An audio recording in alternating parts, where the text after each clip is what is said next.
भरोसा खुद पर रखो तो ताकत बन जाती है और दूसरों पर रखो तो कमज़ोरी बन जाती है।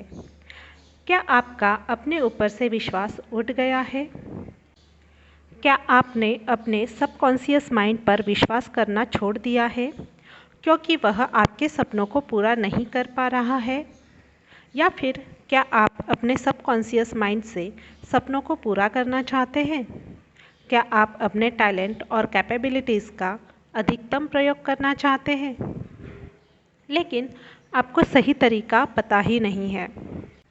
अगर इनमें से किसी भी सवाल का जवाब हाँ है, तो यह वीडियो आपके लिए बहुत ही काम की होने वाली है। नमस्कार दोस्तों, मैं प्रीति आप सबका स्वागत करती हूँ आज के इस वीडियो में। इसमें हम पावर ऑफ सबकॉन्शियस माइंड के best selling author Joseph Murphy की काफ़ी छोटी लेकिन काफ़ी पावरफुल बातें जानेंगे। हम इसमें जानेंगे कि हम अपने आउटर वर्ल्ड को जीतने या अचीव करने से पहले हमें अपने इनर वर्ल्ड से जीतना होगा।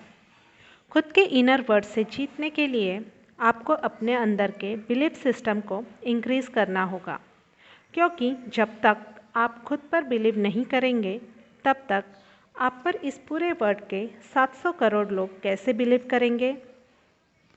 तो सबसे पहले जानेंगे पावर ऑफ कॉन्फिडेंस के बारे में।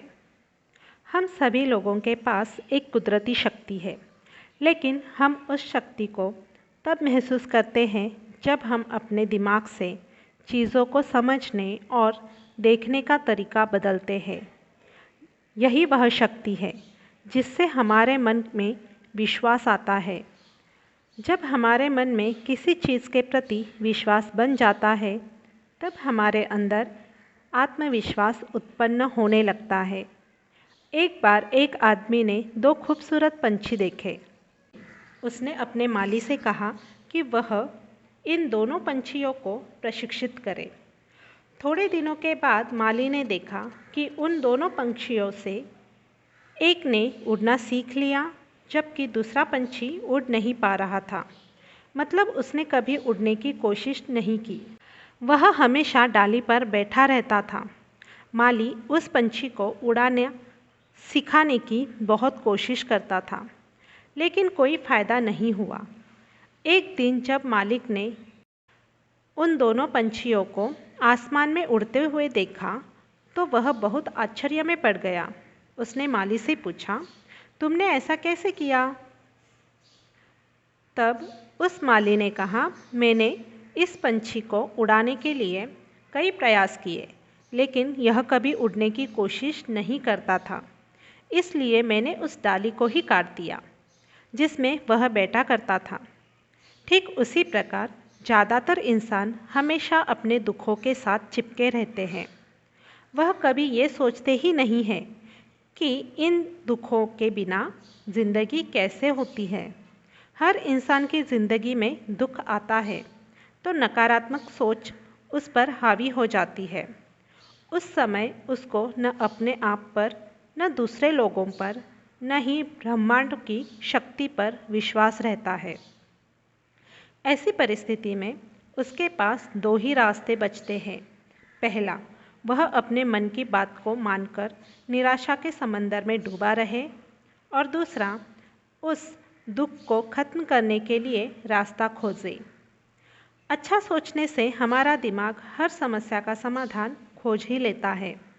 हमारा दिमाग वह शक्ति है जो हर सच्चे झूठे सपने को किसी न किसी तरीके से सच कर ही देता है। फिर जब आप अपने गोल के बारे में पूरी तरह सोच लेते हैं, मतलब उसके बारे में निश्चित हो जाते हैं, तब आपका दिमाग उस सोचे हुए सपने को सच मान लेता है। जिस चीज़ को हमारा दिमाग पूरी तरह से एक्सेप्ट कर लेता है, वह चीज़ निश्चित रूप से घटित होती है।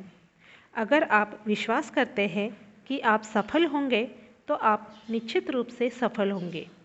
लेकिन अगर आप विश्वास करते हैं कि आप सफल नहीं होंगे, तो यकीन मानिए आपको सफलता नहीं मिलेगी, असफलता ही हाथ लगेगी। यानी सारा खेल मन के विश्वास का है।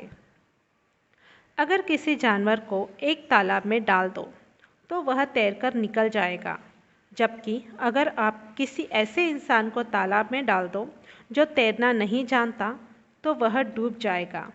लेकिन ऐसा क्यों?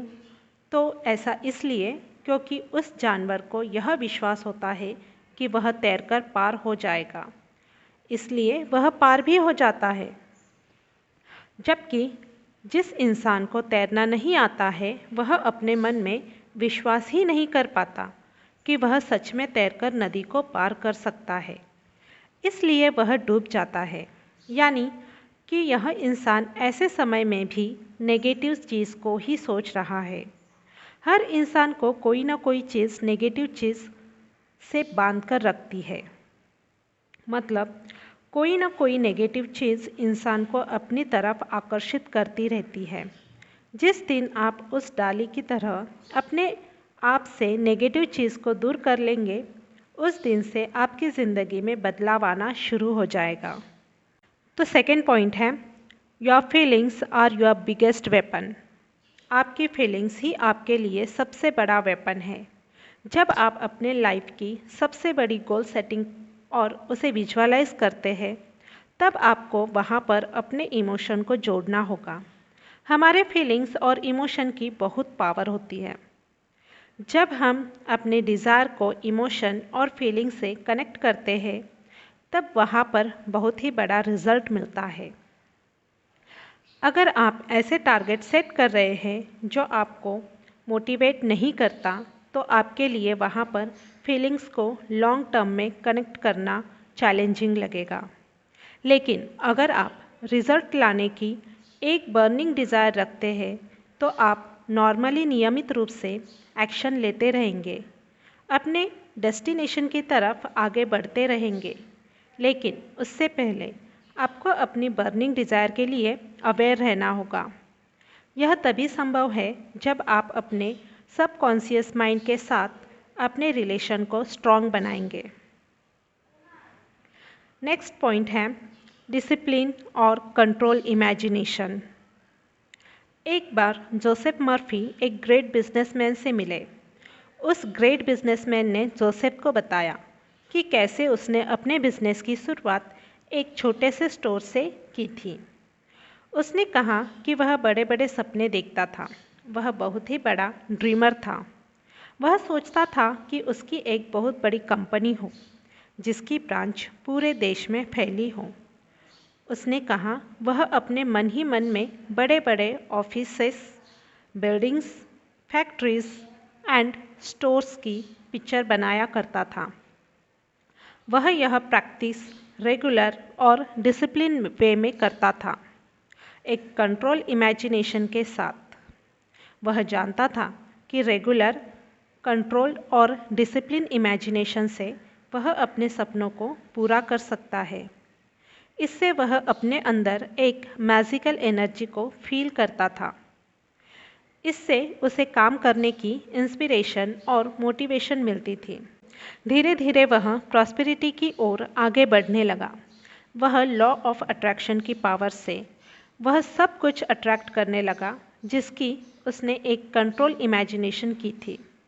उसने लॉ ऑफ अट्रैक्शन को यूज़ करके अपने सपनों को रियलिटी बना लिया।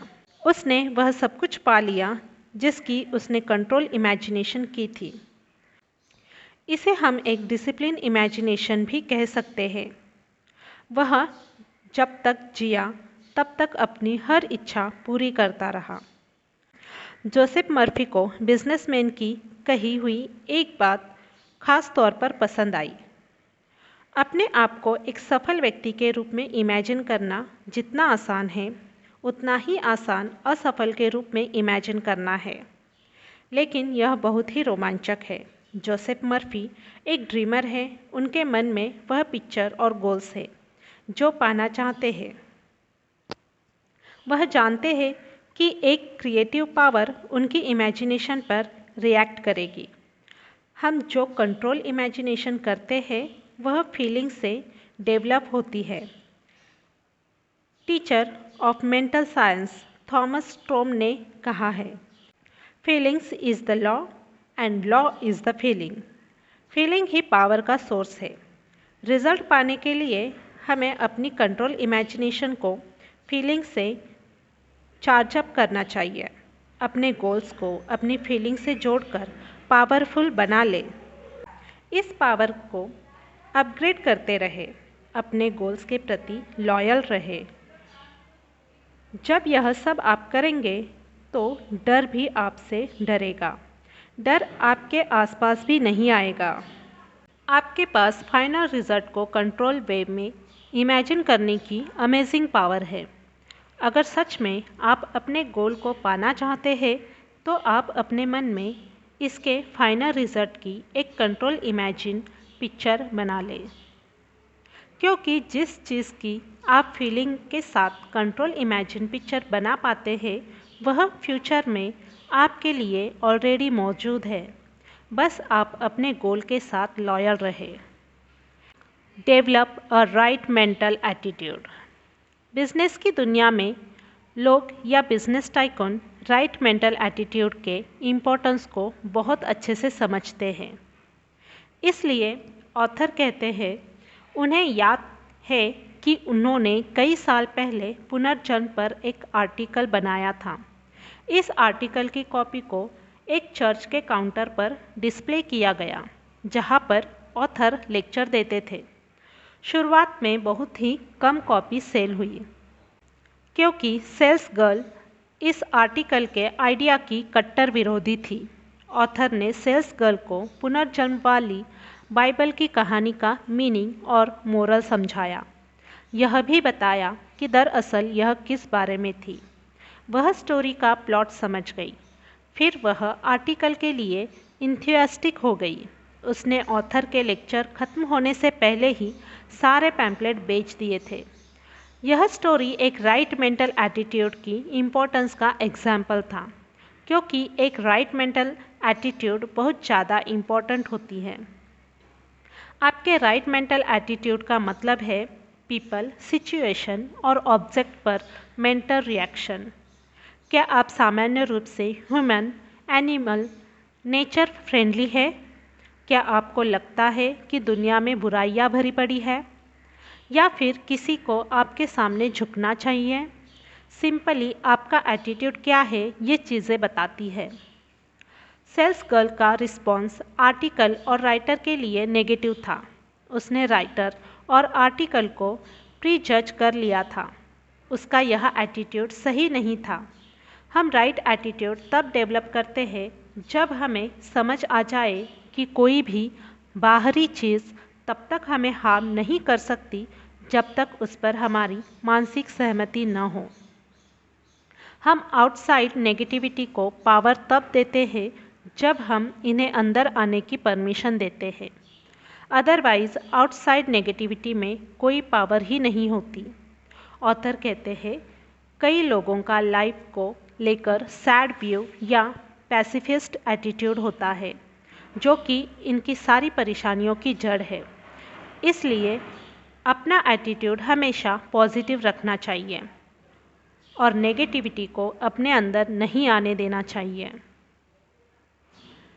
नेक्स्ट पॉइंट है द पावर ऑफ बिलीव।